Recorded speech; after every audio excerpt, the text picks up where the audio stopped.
تم جان دے کر وقت لگا کر اپنے آپ کو کھپا کر یہ مت سمجھنا کہ تم نے احسان کیا، احسان رب کا کہ وہ قبول کر لے ان ٹوٹی پھوٹی کوششوں کو۔ تو بہت خوش قسمت جو کھپا دیں اپنے آپ کو۔ مومن تو کھپا دینے کو کامیابی سمجھتا ہے، اور منافق بیچارہ بد نصیب وہ بچا لینے کو کامیابی سمجھتا ہے۔ بد نصیب وہ ہے جو اپنی جان سنبھالے بیٹھا ہے۔ ترس تو ان کو اپنے حال پر آنا چاہیے کہ کیسے خود کو جنت سے محروم کر رہے ہیں۔ تصور تو آپ کریں کہ جیسے آج ہماری کرنسی ہے نا پاکستان کی روپیز، اس کے نوٹ ہیں 10 روپے کا، 20 روپے کا، 100 روپے کا، 1000 روپے کا، ٹھیک ہے نا، یہ نوٹس ہیں۔ اب کسی کے پاس ڈھیر نوٹس جمع ہیں، اب کیا ہوا، حکومت نے اعلان کر دیا کہ اب نوٹ تبدیل ہو گیا، ٹھیک ہے، ہوتا ہے نا، کرنسی چینج کر دی جاتی ہے نا، اس کا پیٹرن چینج کر دیا جاتا ہے۔ جیسے پچھلے دن وہ 5 روپے کا نوٹ تھا، وہ بیکار ہو گیا، اب وہ 5 روپے کا کوئن آ گیا۔ اب مجھے بتائیں عقل مند کون ہے جو کنورٹ کروائے، یا عقل مند وہ جو سارے نوٹ سمیٹ کر بیٹھا رہے؟ عقل مند تو وہ ہے نا جو کنورٹ کر لے، اور بیوقوف تو وہ ہے جو پچھلی ساری دولت کو سمیٹ کر بیٹھا رہے، کوئی ویلیو ہی نہیں ہوگی۔ تو بالکل اسی طرح اگر ہم اپنے وقت اور اپنی جان اور اپنی صلاحیت کو سمجھیں کہ یہ چیزیں تو ہمیں کنورٹ کرنی ہے جلدی جلدی نیکیوں کے اندر، وقت گزر رہا ہے، ان قریب وہ وقت آنے والا ہے کہ جب یہ سب چیزیں ریڈنڈنٹ ہو جائیں گی، بیکار ہو جائیں گی، نہ اس جسم کی کوئی ویلیو بچے گی، نہ اس وقت کی کوئی ویلیو بچے گی۔ قبر میں جا کر جب یہ جسم مٹی ہو جائے گا تو کیا لیں گے پھر ہم اس سے؟ اور جانا تو ہے، بیکار تو ہونا ہے، تو کیوں نہ جب تک جان میں جان ہے اس جان کو اللہ کی راہ میں لگا دیا جائے۔ تو یہاں پر فرمائے کہ یہ منافق جو شہداء کی موت پر حسرت کا اور افسوس کا اظہار کر رہے ہیں کتنے کم عقل ہیں۔ جو شہید ہو گئے ان کا تو حال یہ ہے کہ وہ خوشیاں منا رہے ہیں، ان کے رب نے ان کو بہت نوازا۔ عام انسان تو موت کے بعد برزخ میں رہتے ہیں، پھر قیامت کے دن حساب کتاب ان کو دینا ہوگا، اس کے بعد کہیں جا کر اگر کامیاب ہوئے تو جنت میں جائیں گے۔ یہ شہداء، یہ شہید جنہوں نے اپنی جانیں اللہ کی راہ میں اللہ کے نام پر دے دی، حالانکہ دنیا کی کامیابی دور دور نظر نہیں آ رہی تھی، بس اللہ کے لیے دیا۔ اس سے خالص، اس سے مخلص اور کون ہوگا؟ ہم اپنی زبان میں اردو میں شہید کہتے ہیں ان کو جو اللہ کی راہ میں فی سبیل اللہ اپنی جان دے دیں۔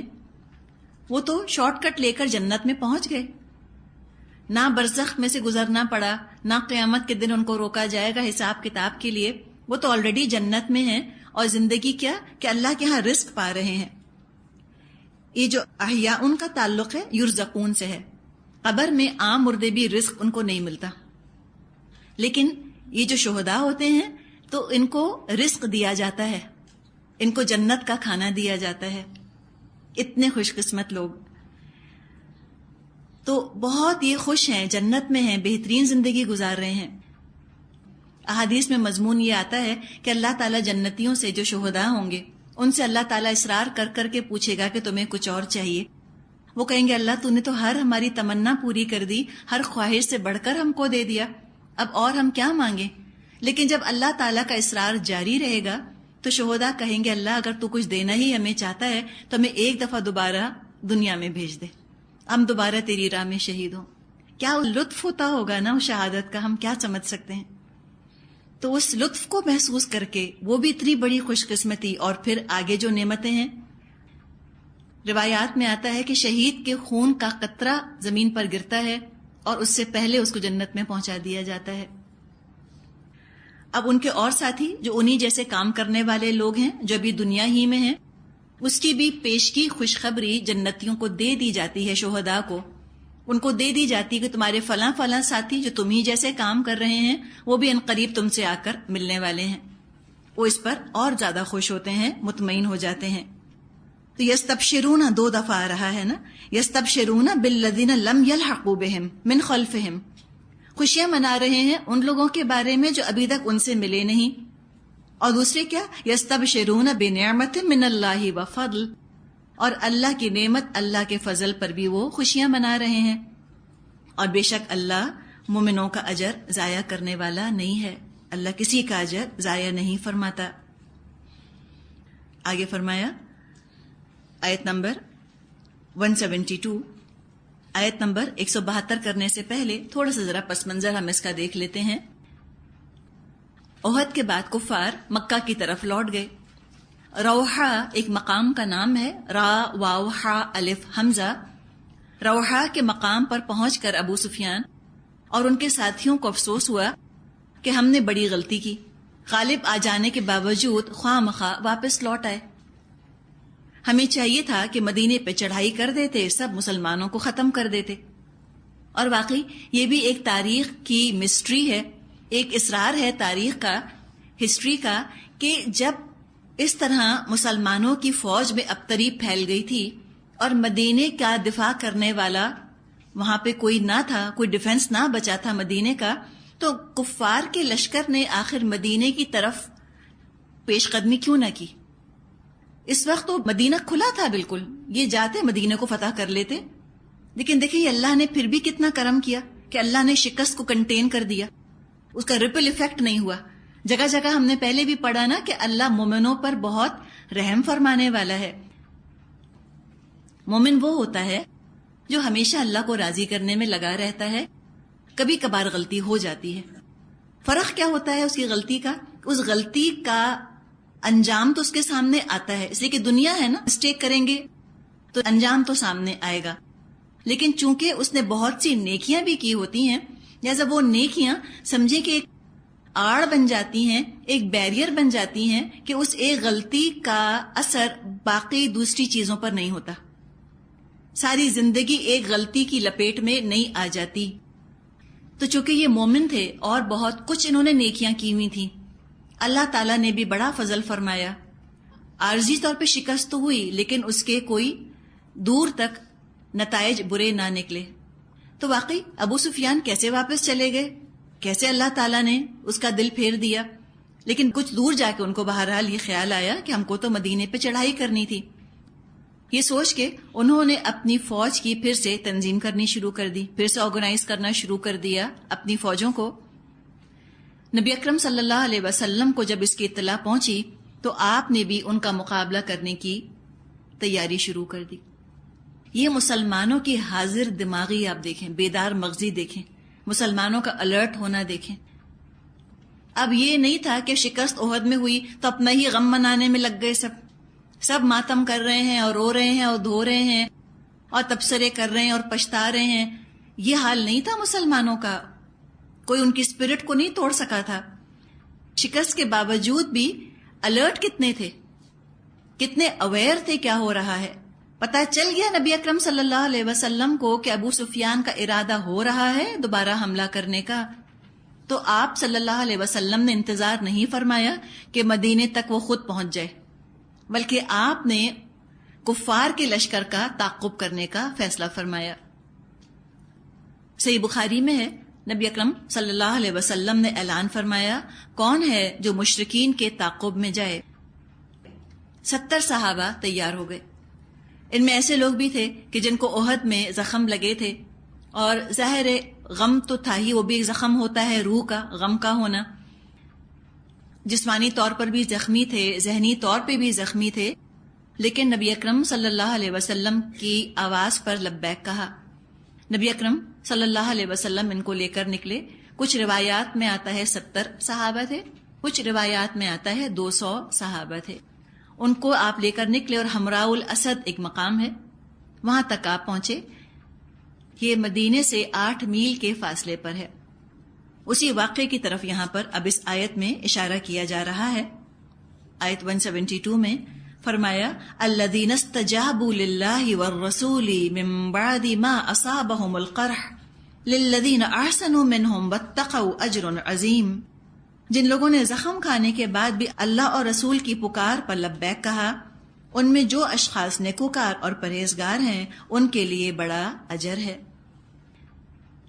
جب نبی اکرم صلی اللہ علیہ وسلم نے مدینے سے نکل کر پھر کفار کے لشکر کا مقابلہ کرنے کا فیصلہ فرمایا، ساتھ ہی ساتھ آپ نے یہ اعلان فرما دیا کہ صرف وہی لوگ شریک ہو سکتے ہیں جو جنگ احد میں شریک تھے۔ شاید یہ احتیاط اس لیے تھی کہ منافقین سے لشکر پاک رہے۔ تو یہ ان صحابہ کی شان میں آیات نازل ہوئیں کہ انہوں نے ایسے نازک وقت پہ اللہ اور اللہ کے رسول کی پکار کا جواب دیا جبکہ وہ زخمی تھے، شکست کا زخم تھا، ویسے بھی زخمی تھے، ان کے لیے بہت بڑا اجر ہے۔ ظاہری عمل جتنا ان کا خوبصورت تھا، فرمایا نا کہ للذین احسنوا منہم، وہ لوگ جن میں سے جو کہ محسن ہیں، احسان کا رویہ اختیار کرتے ہیں، واتقوا، اور تقویٰ کرتے ہیں۔ جتنا دل میں تقویٰ ہوگا عمل اتنا ہی خوبصورت ہوگا۔ جو اندر سے متقی ہوتا ہے وہ اوپر سے محسن ہوتا ہے عمل کے لحاظ سے۔ جس کا ایمان تقوی کے لیول کا ہے اس کا عمل احسان کے لیول کا ہوگا۔ ذرا بدگمانی نہیں، آپ دیکھیں کسی نے بحث نہیں کی کہ لو احد میں جنگ کر کے کون سا جیت گئے کہ دوبارہ چل پڑیں، آخر ہمیں ملا کیا؟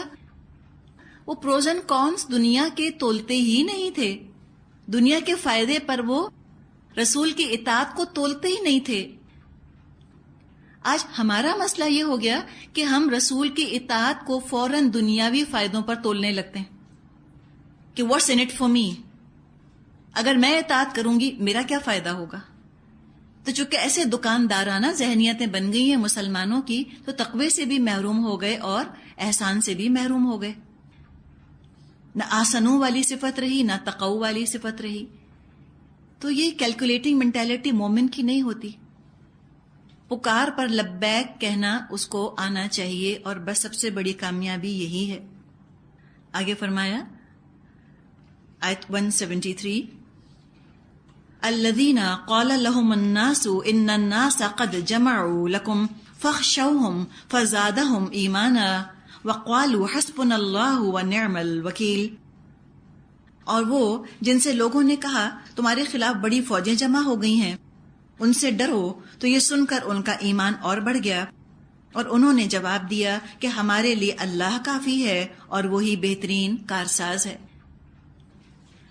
اب کیا ہوا کہ جب ہمراء الاسد کے مقام پر نبی اکرم صلی اللہ علیہ وسلم پہنچے تو وہاں آپ صلی اللہ علیہ وسلم کو خبر ملی کہ ابو سفیان نے تو زبردست حملے کی تیاریاں کی ہیں۔ جب صحابہ کو یہ بات پتہ چلی، خوفزدہ ہونے کے بجائے انہوں نے جواب دیا کہ حسبنا اللہ و نعم الوکیل، کافی ہے اللہ، ہمارے لیے بہترین کارساز وہی ہے۔ یہ بہت زبردست کلمہ ہے، حسبنا اللہ و نعم الوکیل، یا حسبی اللہ و نعم الوکیل، جس طرح بھی چاہیں ہم پڑھ سکتے ہیں۔ اگر انڈیویجولی پڑھ رہے ہیں کسی مشکل کے موقع پر، انفرادی طور پہ پڑھ رہے ہیں تو حسبی اللہ پڑھ لیجئے، اور سب مل کر پڑھ رہے ہیں، کوئی اجتماعی مشکل پڑی ہے تو حسبنا اللہ و نعم الوکیل پڑھ لیجئے۔ روایات میں آتا ہے کہ جب احد کے لشکر کی خبر سنی تھی کہ کفار آ رہے ہیں جنگ کرنے اتنا بڑا لشکر لے کر، نبی اکرم صلی اللہ علیہ وسلم نے بھی یہی کلمہ پڑھا تھا، حسبنا اللہ و نعم الوکیل۔ ابراہیم علیہ السلام کو جب آگ میں پھینکا جا رہا تھا تب بھی انہوں نے یہی پڑھا تھا۔ بہت عظیم کلمہ ہے، زبردست کلمہ ہے۔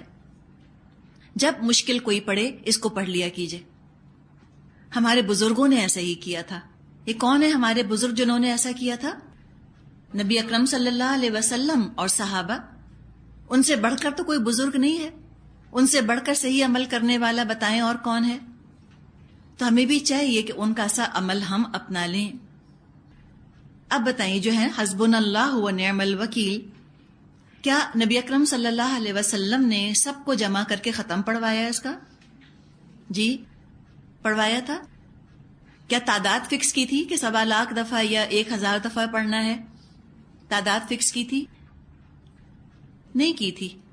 یا مدینے میں خواتین تھیں، کیا مدینے میں خواتین اس کا ختم پڑھنے جمع ہو گئیں کہ چلو آج حسبنا اللہ کا ختم کرتے ہیں؟ نہیں جمع ہوئی۔ اگر ایسا کیا ہوتا تو ضرور کتابوں میں لکھا ہوتا، اس لیے کہ اللہ کو دین مکمل کرنا تھا نا۔ جب ایک ایک چیز کی تفصیل ہمیں مل جاتی ہے تو یہ کیسے ہو سکتا ہے کہ اس طرح جمع ہو کر پڑھا ہوتا اور ہمیں پتہ نہ چلتا؟ جب یہ کلمہ لکھ دیا تو اس کے متعلق اور باتیں بھی لکھی جا سکتی تھیں کہ اتنی تعداد میں پڑھنا ضروری ہے، اس طرح جمع ہو کے پڑھنا ضروری ہے، فلاں مہینے میں اس کا ختم کرنا ضروری ہے۔ یہ نہیں کیا۔ جو جہاں تھا، جس حال میں تھا، اس نے پڑھ لیا حسبنا اللہ و نعم الوکیل۔ چاہے گھوڑے پر سوار تھا، چاہے زخمی وہ بستر پر لیٹا ہوا تھا، جہاں تھا اور جس طرح تھا یہ اس نے پڑھ لیا۔ تو انفرادی طور پہ پڑھ لینا کافی ہے، جس حال میں ہو پڑھ لینا کافی ہے۔ تو اللہ کے رسول اور آپ کے ساتھیوں نے جب اس کو ناکافی نہ سمجھا انفرادی طور پہ پڑھ لینے کو، تو ہم اس کو ناکافی کیوں سمجھیں؟ ہم انکمپلیٹ کیوں سمجھیں اس چیز کو؟ جو عمل تھا صحابہ کا، نبی اکرم صلی اللہ علیہ وسلم کا، ہمارے لیے کافی ہے۔ اپنی طرف سے اضافہ کر کے بلا وجہ ہم دقت کیوں اٹھائیں، کیوں مشکلات میں ڈالیں اپنی جان کو؟ تو یہ کلمہ صحابہ کے حوصلے کا اظہار تھا کہ اللہ ہمارے لیے کافی ہے، ہم دشمنوں کے لشکر سے نہیں خوفزدہ ہوتے۔ فرمایا آیت 174 فَانْقَلَبُوا بِنِعْمَةٍ مِّنَ اللَّهِ وَفَضْلٍ لَمْ يَمْسَسْهُمْ سُوءٌ وَاتَّبَعُوا رِضْوَانَ اللَّهِ وَاللَّهُ ذُو فَضْلٍ عَظِيمٍ۔ آخر کار وہ اللہ تعالیٰ کی نعمت اور فضل کے ساتھ پلٹ آئے، ان کو کسی قسم کا ضرر بھی نہ پہنچا، اور اللہ کی رضا پر چلنے کا شرف بھی ان کو حاصل ہو گیا۔ اب واقعہ کیا ہوا کہ ابو سفیان کو بھی پتہ چل گیا کہ نبی اکرم صلی اللہ علیہ وسلم اس کے تعاقب میں آ رہے ہیں۔ وہ اس طرح سے ہوا کہ ایک آدمی تھا معبد بن خزاعہ، عین کے ساتھ معبد۔ یہ مسلمان تو نہیں تھا لیکن مسلمانوں کا ہمدرد تھا، اس کی سمپتھیز مسلمانوں کے ساتھ تھیں۔ یہ جا رہا تھا، راستے میں ابو سفیان کی تیاریاں دیکھیں تو کفار سے کہا معبد بن خزاعہ نے کہ تم دھوکے میں ہو کہ مسلمان کمزور ہو گئے ہیں، میں تو ہمراہ الاسد پر ان کو چھوڑ کر آیا ہوں، وہ پورے ساز و سامان سے تمہارے تعاقب میں نکلے ہیں۔ یہ خبر سن کے ابو سفیان کے حوصلے پست ہو گئے اور کفار واپس مکے لوٹ گئے، اور مسلمانوں کا جو لشکر تھا کوئی مشقت اٹھائے بغیر اللہ کی رضا، اللہ کے فضل کے ساتھ واپس مدینے لوٹ آیا۔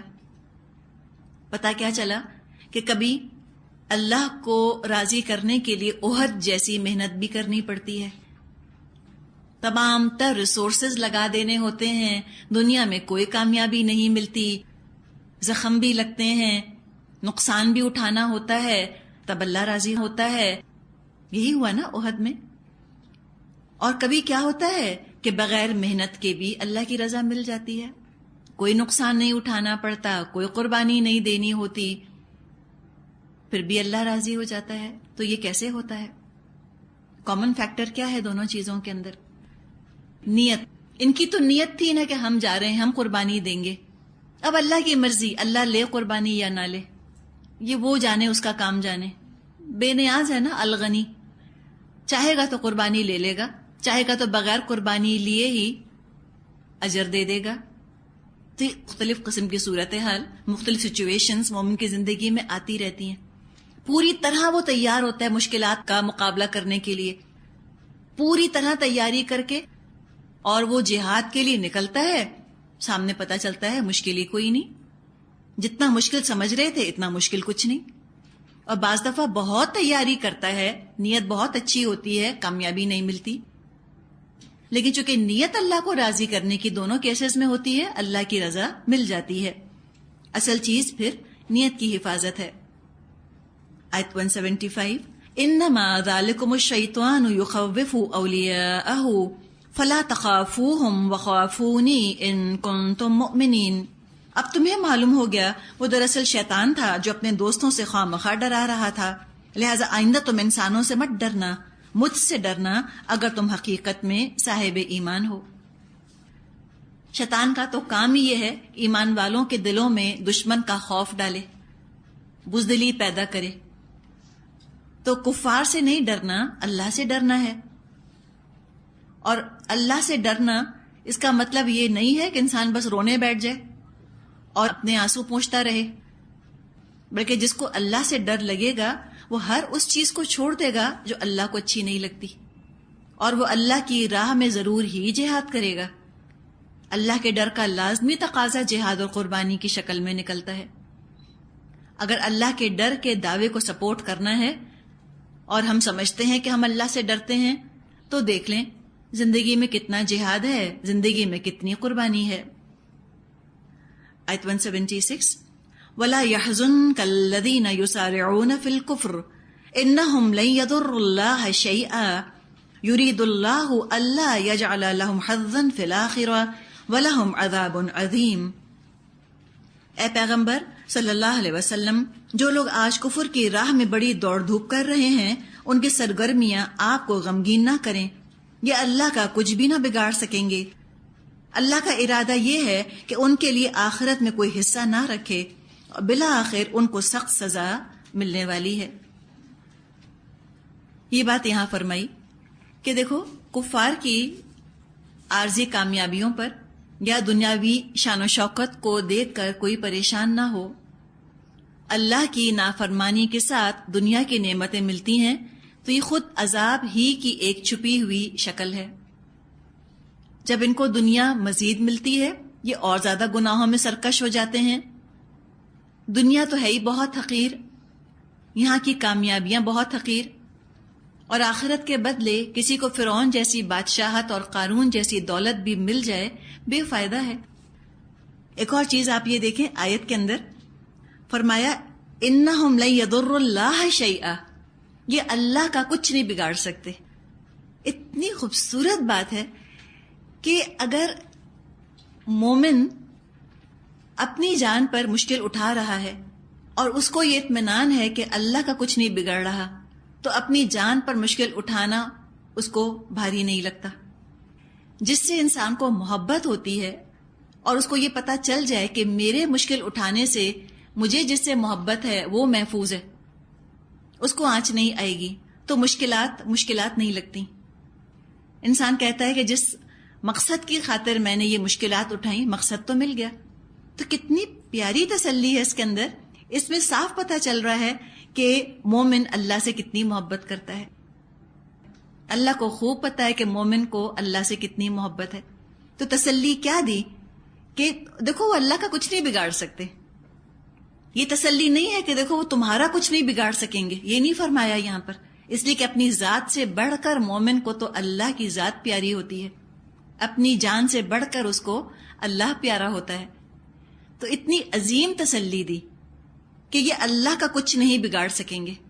اور جب مومن اللہ کی راہ میں نکلتا ہے اس کا بگڑتا تو ہے نا دنیاوی لحاظ سے کچھ نہ کچھ، لیکن جب وہ یہ سوچ لے کہ اللہ کا دین مضبوط ہو رہا ہے تو پھر اس کو قربانی دینا مشکل نہیں لگتا. بہت پیاری بات. انہم لن یضر اللہ شیئا، تم جس رب کی خاطر قربانی دے رہے ہو تمہارے رب کا ہی کچھ نہیں بگاڑ سکتے. یہ تسلی بہت بڑی ہے. آگے فرمایا آیت 177 178 ان الذین اشتروا الکفر بالایمان لن یضر اللہ شیئا ولہم عذاب علیم. جو لوگ ایمان کو چھوڑ کر کفر کے خریدار بنے ہیں وہ یقیناً اللہ کا کچھ نقصان نہیں کر رہے، ان کے لیے دردناک عذاب تیار ہے. پھر دوبارہ آپ دیکھیں پھر وہی والی بات آ گئی کہ اللہ کا کچھ نہیں بگاڑ سکتے. وَلَا يَحْسَبَنَّ الَّذِينَ كَفَرُوا أَنَّمَا نُمْلِي لَهُمْ خَيْرٌ لِأَنفُسِهِمْ إِنَّمَا نُمْلِي لَهُمْ لِيَزْدَادُوا إِثْمًا وَلَهُمْ عَذَابٌ مُهِينٌ. یہ ڈھیل جو ہم انہیں دیے جاتے ہیں اس کو یہ کافر اپنے حق میں بہتری نہ سمجھیں. ہم تو انہیں اس لیے ڈھیل دے رہے ہیں کہ یہ خوب بارے گناہ سمیٹ لیں، پھر ان کے لیے سخت رسوا کرنے والی سزا ہے. پھر تاکید کی خاطر بات دہرائی گئی تاکہ مسلمانوں کا نظریہ پرسپیکٹو درست ہو جائے. وہ حسرت اور رشک کے ساتھ کفار کی طرف دیکھنا چھوڑ دیں. صحیح مسلم میں ابو ہریرہ رضی اللہ عنہ سے روایت ہے، نبی اکرم صلی اللہ علیہ وسلم نے فرمایا الدنیا سجن المؤمن و جنت الکافر. دنیا مومن کے لیے قید خانے کی طرح ہے، اس لیے کہ مومن پابند ہوتا ہے نا، شریعت کا پابند ہے وہ، اور کافر کے لیے دنیا باغ کی طرح ہے، جنت کی مانند ہے، جہاں سے ایک چاہتا ہے، کھاتا ہے، پیتا ہے، چرتا ہے، چکتا ہے، کوئی شریعت کی پابندیاں قبول نہیں کرتا. ابو ہریرہ رضی اللہ عنہ سے ایک اور حدیث ہے، نبی اکرم صلی اللہ علیہ وسلم نے فرمایا، ترجمہ یہ ہے کہ تم کسی فاجر سمجھتے جو اللہ کے احکامات کو توڑتا ہو، تم کسی فاجر پر نعمت اور خوشحالی کی وجہ سے ہرگز رشک نہ کرنا. تم کو معلوم نہیں کہ مرنے کے بعد اس پر کیا کیا مصیبتیں پڑنے والی ہیں. اللہ کے ہاں ان کے لیے ایک ایسا قاتل ہے جس کو کبھی موت نہیں، یعنی آگ. تو جو لوگ ہمیشہ دوزخ میں رہنے والے ہیں ایسے شخص پر رشک کرنا کتنی بڑی حماقت ہے. مسند احمد میں روایت ہے، کسی نے آ کر نبی اکرم صلی اللہ علیہ وسلم سے پوچھا آدمیوں میں سب سے برا یعنی انجام کے لحاظ سے برا کون ہے؟ آپ نے ارشاد فرمایا جس کی عمر لمبی ہو اور اعمال برے ہوں، اس سے زیادہ بد نصیب اور کوئی نہیں انجام کے لحاظ سے۔ آگے فرمایا آیت 179، ما كان الله ليذر المؤمنين على ما أنتم عليه حتى يميز الخبيث من الطيب وما كان الله ليطلعكم على الغيب ولكن الله يجتبي من رسله من يشاء فآمنوا بالله ورسله وإن تؤمنوا وتتقوا فلكم أجر عظيم۔ اللہ مومنوں کو اس حالت میں ہرگز نہ رہنے دے گا جس میں تم اس وقت پائے جاتے ہو، وہ پاک لوگوں کو ناپاک لوگوں سے الگ کر کے رہے گا، مگر اللہ کا یہ طریقہ نہیں ہے کہ تم کو غیب پر مطلع کرے۔ غیب کی باتیں بتانے کے لیے تو وہ اپنے رسولوں میں سے جس کو چاہتا ہے منتخب کر لیتا ہے، لہذا غیب کے بارے میں اللہ اور اس کے رسول پر ایمان رکھو۔ اگر تم ایمان اور خدا ترسی کی روش پر چلو گے تو تم کو بڑا اجر ملے گا۔ یہاں بیان فرما دیا کہ مسلمانوں پر جو آزمائشیں آتی ہیں اس میں کیا حکمت ہے۔ حکمت یہ ہے کہ مومن اور منافق کی پہچان ہو جائے۔ یہ حالات بدل بدل کر آتے ہیں۔ احد میں تھوڑی سی دیر میں فرق پتہ چل گیا کہ کون منافق ہے کون مومن۔ تھوڑی سی دیر میں فرق کیوں پتہ چل گیا بتائیے ذرا جی؟ منافق تھوڑے سے تھے، تھوڑی سی دیر میں پتہ چل گیا، چند گھنٹے میں پتہ چل گیا کون منافق ہے کون مومن۔ آج مسلمانوں پر اتنی لمبی آزمائش کیوں آ رہی ہے کہ ہماری احد ختم ہی نہیں ہوتی؟ منافق بہت زیادہ ہو گئے ہیں، بہت زیادہ ہو گئے ہیں، اس وجہ سے لمبا ٹائم لگ رہا ہے چھٹی ہونے میں۔ تو فرمایا کہ اس میں بہت حکمت ہے۔ آزمائشیں دراصل مومن منافق کو جدا کر دیتی ہیں۔ جب تک خیر اور عافیت والا دین چل رہا ہوتا ہے، نماز روزے حج زکوٰۃ عید اور بقرعید منانے والا، کیا پتہ چلتا ہے کون مومن ہے کون منافق؟ وہ تو جب قربانی کا مرحلہ آتا ہے، جب جہاد کا مرحلہ شروع ہوتا ہے، تب پتہ چلتا ہے کون ہے مومن کون ہے منافق۔ ایک اور بات جو یہاں فرمائی غیب کے بارے میں کہ اللہ چاہتا تو غیب کے ذریعے مسلمانوں کو منافقوں کے نام گنوا دیتا، لیکن اللہ کا طریقہ یہ نہیں، وہ عمل کی کسوٹی پر پرکھتا ہے۔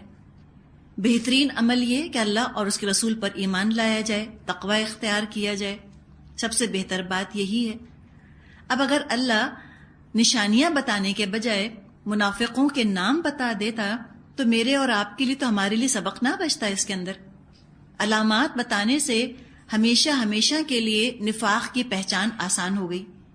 ہم اپنے اندر سے نفاق اب پہچان سکتے ہیں، ورنہ صرف نام ہی اگر منافقوں کے آ جاتے، ہم سمجھتے 1400 سال پہلے کی چند شخصیات تھیں جو منافق تھیں، اب میرا کیا تعلق نفاق سے؟ تو یہ اتنی تفصیل سے جو نفاق کا بیان فرمایا تاکہ پھر آئندہ نفاق کی شناخت میں اس کو آئیڈینٹیفائی کرنے میں آسانی ہو۔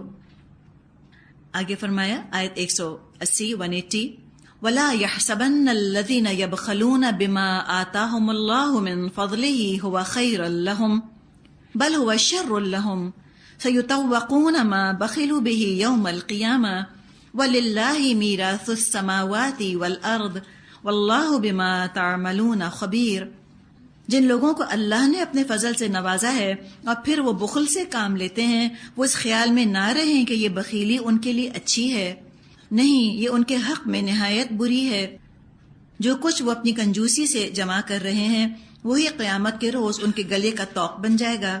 زمین اور آسمانوں کی میراث اللہ ہی کے لیے ہے اور تم جو کچھ کرتے ہو اللہ اس سے باخبر ہے۔ بخل کا ذکر آ رہا ہے، مائزرلینس کا۔ عام طور پہ ہمارے معاشرے میں بخیل کس کو کہا جاتا ہے؟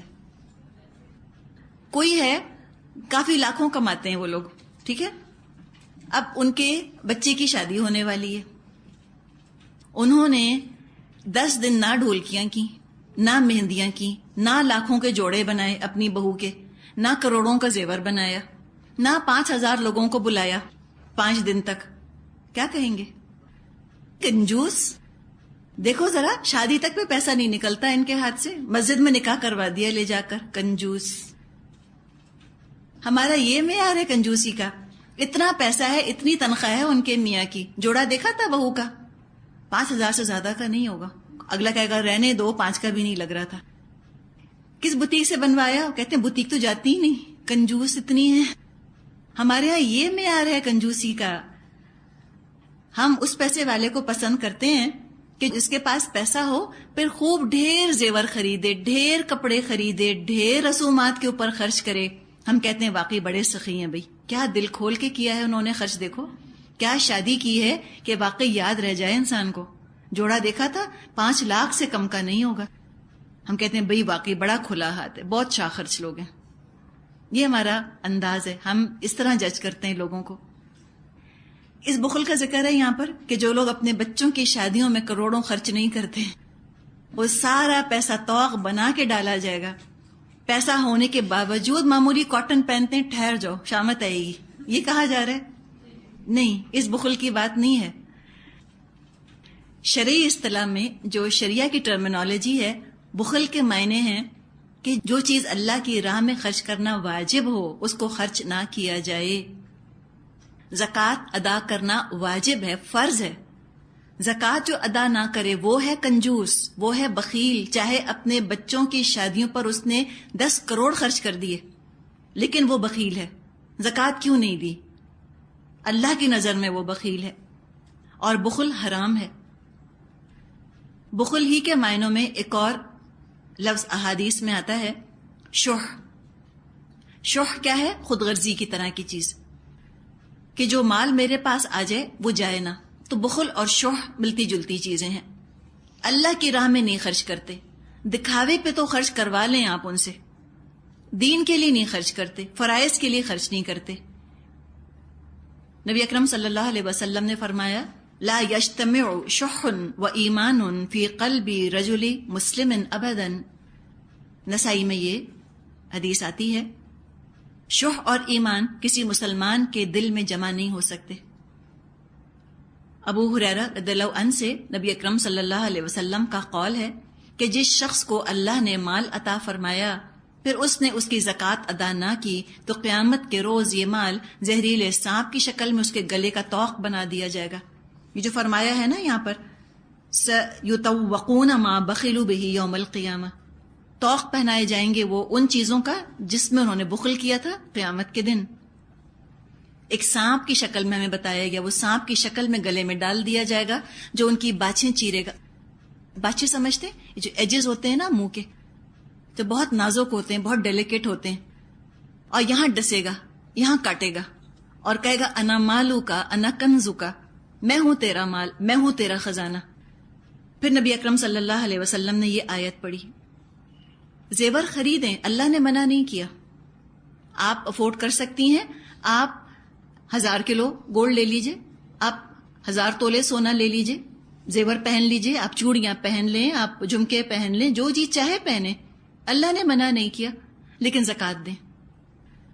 جب زیور خریدنے کے پیسے ہیں تو زکوٰۃ دینے کے بھی تو ہونے چاہیے. زیور خریدنا بھاری نہ لگا اور 2.5% زکوٰۃ اتنی بھاری پڑ گئی کہ وہ دیتے ہوئے گھبراتے ہیں اور ذکر کرتے ہیں کہ اللہ اتنی زکوٰۃ، اتنی زکوٰۃ. نہیں، زکوٰۃ کو ٹیکس تھوڑی ہے کہ اس کو اوائڈ کریں یا کوئی ٹیکس میں سے کوئی بچت کرنے کی سوچیں. یہ تو عبادت ہے زکوٰۃ. تو عبادت سمجھ کے اجر کا خیال رکھ کر اور انسان زکوٰۃ دے، ضرور دے. اب کنجوسی کیوں آتی ہے لوگوں کے اندر؟ ایک تو بے یقینی کہ جس طرح انسان قرض لے کے نہیں لوٹاتے اس طرح اللہ بھی ہمیں واپس نہیں کرے گا. ہم کیوں دیں اللہ کے نام پر؟ نعوذ باللہ، بدگمانی اللہ سے. اور دوسرے یہ کہ یہ سوچ لینا کہ ہم اپنے پرووائڈر خود ہیں، ہم اپنی غذا کا، اپنے مستقبل کا خیال کرنا ہماری ذمہ داری ہے، میری. میں اپنے لیے نہیں رکھوں گا تو کہاں سے کل کھاؤں گا؟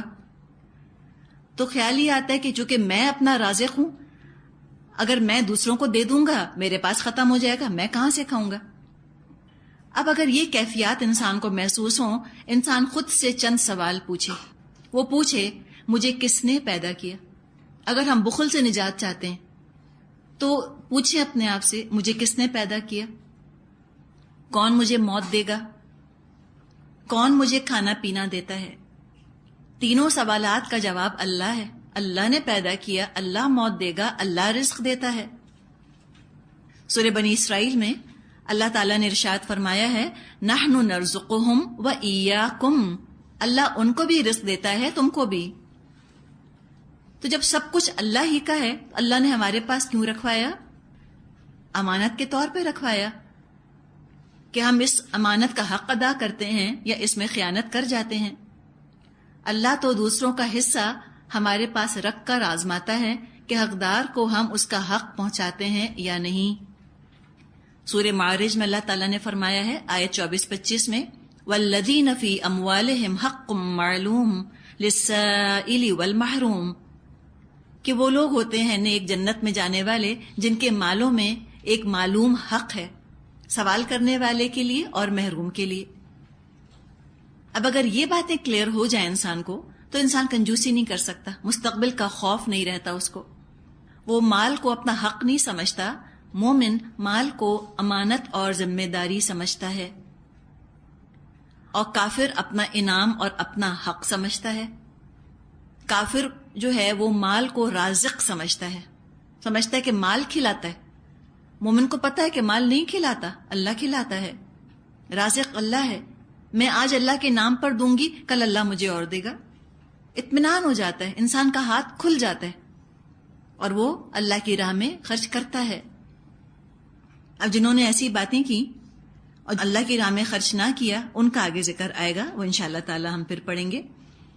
والآخر دعوانا ان الحمد للہ رب العالمین. سبحانک اللہم و بحمدک نشہد ان لا الہ الا انت نستغفرک و نتوب الیک. السلام علیکم ورحمۃ اللہ وبرکاتہ.